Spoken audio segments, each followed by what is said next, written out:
boys. So, 7 a.m., day before the face off. Last little moments to prepare. Feeling, feeling good, bro. Feeling like very good and certain and prepared. I've trained very, very hard for this. For the last, I think 4 or 5 months straight. I've trained almost every single day. Trained twice a day for the last 2 months straight. Consistency's been unreal. Like I've been asleep before 9 p.m. every single day this year so far. Same meals at the same time, same training at the same time, sleeping at the same time. No dates, no late nights, no alcohol. So I've committed to myself to this, and I feel like there's no regrets that I have. Like one of the fighters I spoke to in the gym, he was telling me like you want to get to the fight and not have like this regret in your mind, like oh man, I shouldn't have went out and drank alcohol that night, or I shouldn't have stayed up late or whatever. He said that to me. This was like one of the, I think he's like the UK champion of kickboxing.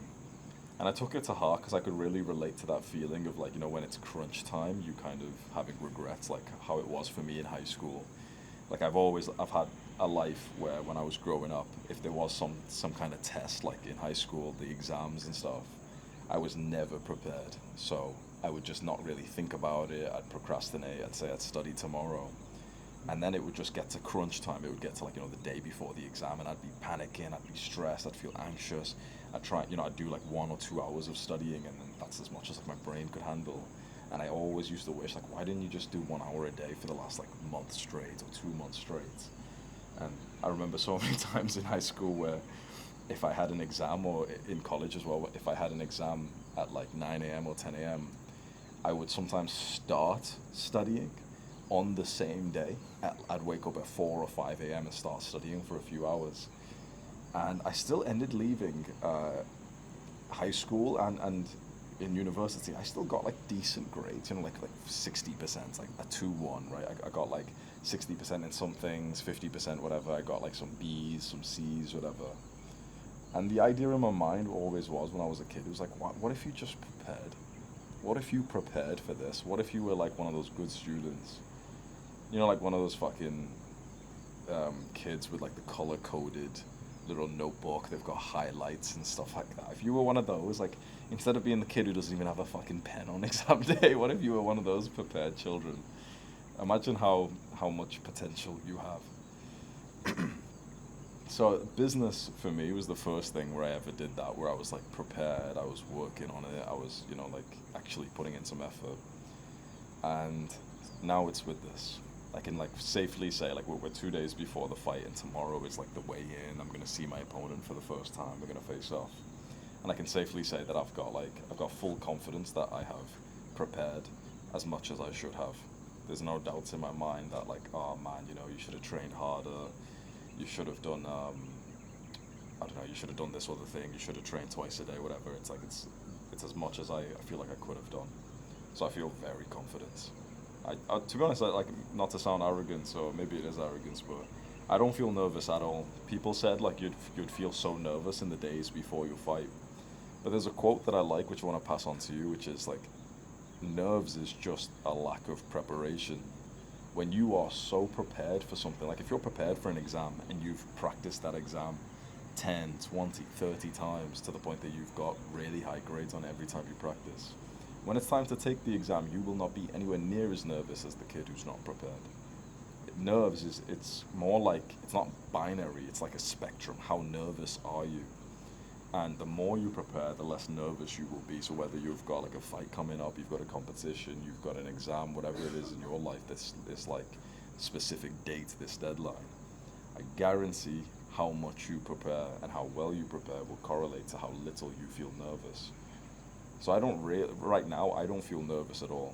I still get the emotions that arise when I think of the fight. But also, I do have like quite a strong mindset.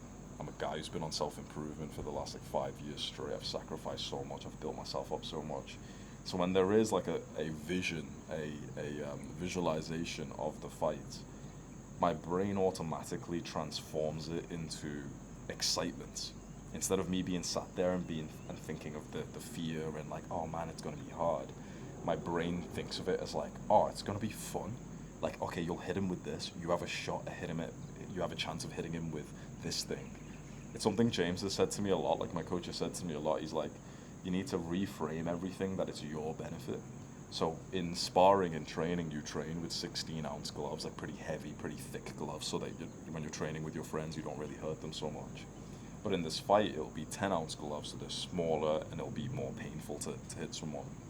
And he said, when you think about the 10-ounce gloves, you shouldn't be thinking like, oh man, like we've got 10-ounce gloves. If he hits me, it's going to be more painful. You should be thinking, I've got the 10-ounce gloves. When I hit him, it's going to be more painful for him.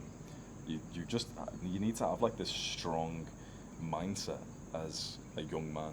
And I feel like I have, for the last few years, I've very much had that through the years of self-improvement, through discipline, through weightlifting, through business. I've had to look at other competitors. So in my business, for example, I've had to look at like other people and think to myself like, yeah, fuck you, I'm coming in to take over. And I feel like it's the same thing with this sport. It's the same thing with any like masculine endeavor. So it's been such a great experience so far. I was saying to my friend Rhyme, he's one of the pro fighters in the gym, that it's definitely mixed feelings for the last week or so. It's like sometimes I'm so excited and I'm ready to go and I'm like, happy and stuff. And other times it's just kind of like, it's quite draining. You're in like a little bit of a low mood. And he went like, oh yeah, man, that happens in every single fight. Because he's done like 50, 55 fights. He was like, that's every single one. You'll never have like one emotion through it. You'll cycle through bits of like exhaustion and burnout. You're just fed up. You want it to be over with. Then you're like enjoying it. And he said all you can do is like ride the wave and like enjoy the moments, which I really appreciated, because I think that's a great mindset. Is don't ask for it to be over faster. There's 2 days left. It's like relish this experience, because this has been the biggest, most likely the single biggest like bucket list thing of my life that I've done. Of anything that I've like thought of like I wanted to do, I've kind of done it very quickly. Like I achieved every goal that I set out in my 20s. I wanted like a jacked physique. I achieved it. I wanted to become successful. I achieved it. Grow on YouTube. I achieved it. All that stuff I achieved. And I achieved fairly quickly. But this is the thing that I've desired, like, doing a fight. I've desired it since around 2022, so it's been over 2 years.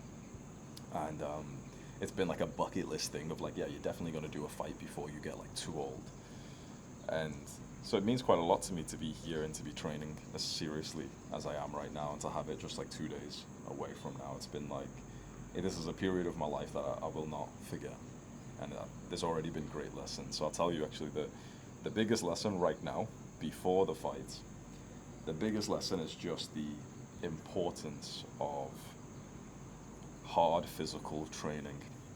Before this, just like most guys who might be watching this, I was going to the gym almost every day, and I was living a bit more of a balanced lifestyle. I was going to the gym 5-6 days a week, roughly eating clean, but also not so much, whatever, and just living a bit more of a normal, like self-improvement lifestyle. This is like self-improvement on steroids, where now it's not just that I'm training once. I do 2-3 sessions a day. You do double kickboxing and then 1 hour of mobility. Double kickboxing, 1 hour of sauna. Like it's a solid like 3 hours of activity, 2 to 3 hours of activity a day. And I have noticed just how much fitness and physical training correlate with me having a good life time and time again. Every single time I'm in a season where I'm just really going hard on fitness, my life, I would say, is just like, my subjective experience of the world is just so much higher. And this is important. It's such a weird, it's a nuanced opinion, because what's normal in our culture, if you're watching this, you're like a guy on self-improvement.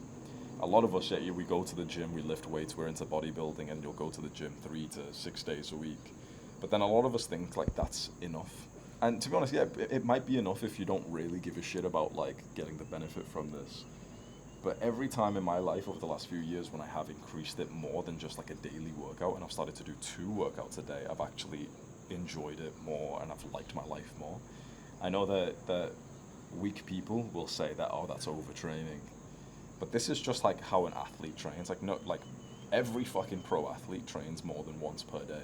It doesn't have to be overtraining. It doesn't have to be bad for you, of course. Like someone who's weak will be writing in the comments saying, oh guys, don't listen to this guy. He's suggesting you overtrain. That guy's just a fucking pussy. That's as simple as that. If you're watching this and you like have resonated with me on my main channel, self-improvement, I'm telling you, just you go do this for yourself, right? Just go and start training twice a day instead. Not just like double weightlifting, but you might do weightlifting in the morning, and then you go do 1 hour of cardio. You go do like 1 hour of like martial arts afterwards. Then the next day you do weightlifting in the morning. Then you do 1 hour of like a mobility class or Pilates or stretching or those kinds of things. Then you do 1 hour of weightlifting the next day, and you do 1 hour of sparring with some friends. Then you do 1 hour of weightlifting the next day, and then you do whatever. Like just go if you haven't already. Go level up to 2 to 3 hours of exercise per day. Just do it for a couple of weeks, and then just know, because I guarantee you don't feel as like overtrained as all these little dorks on the internet tell you. I don't know if I've just got a higher capacity than most, but I don't think so, because I mean, these are pro athletes that I'm next to, but like all these guys training 3-4 times a day. As soon as you go to one pro club, like martial arts or whatever other sport, you'll notice like, yeah, like these athletes train 3-4 times a day. No one's a fucking pussy here saying, oh, actually, overtrain is fuck you, pussy. Yeah, you can definitely overtrain with bodybuilding and weightlifting. I wouldn't suggest that you do more than like 1 hour-ish per day. But like, I am loving this like hybrid lifestyle. I don't consider myself like a hybrid athlete. I think the term is kind of cringe. It's just like some Instagram term that people like who go on a run call themselves like, oh, yeah, I'm a hybrid athlete. But I think doing 2 different styles of training, weightlifting and then some kind of cardio, and doing them both on the same day instead of just one alternated with the other, it's given me like the peak life. Like I feel jacked, athletic. I track my sleep and my recovery with the Aura Ring, and I've tracked it for 5 years straight. And this is the best that it's ever been. Like I'm averaging now in the 40s for my heart rate. For the first time in my entire life, at 27 years old, I am now in the 40s. Like I've got 47 yesterday, 45 last week, 49, which is fucking awesome. Like imagine you've got like one of these health trackers, the Aura Ring, the Whoop, whatever, and you see it in data that you are fitter. Like you feel fitter, of course, when you go to the gym and you lift heavier weights, or you can explode more fiercely in martial arts. But when you can see data that you are literally like objectively fitter, that's fucking awesome. So, feeling good. It's a bit of an easy day today. We'll do like a little bit of a light training session later on today. So right now my cameraman's here at my place, and we're just gonna record a couple of videos. Yeah, feeling prepared. Tomorrow, I don't know if this video will come out in time, but tomorrow on Friday the 7th is the face-off, the weigh-in. So if you are in Bali, make sure you come to the Soma Fight Club, and you'll probably see what time it's on Instagram. Come watch, because it's nice to just see the face-off, see me and my opponent for the first time. And then 2 days from now, I'll be stepping into the ring.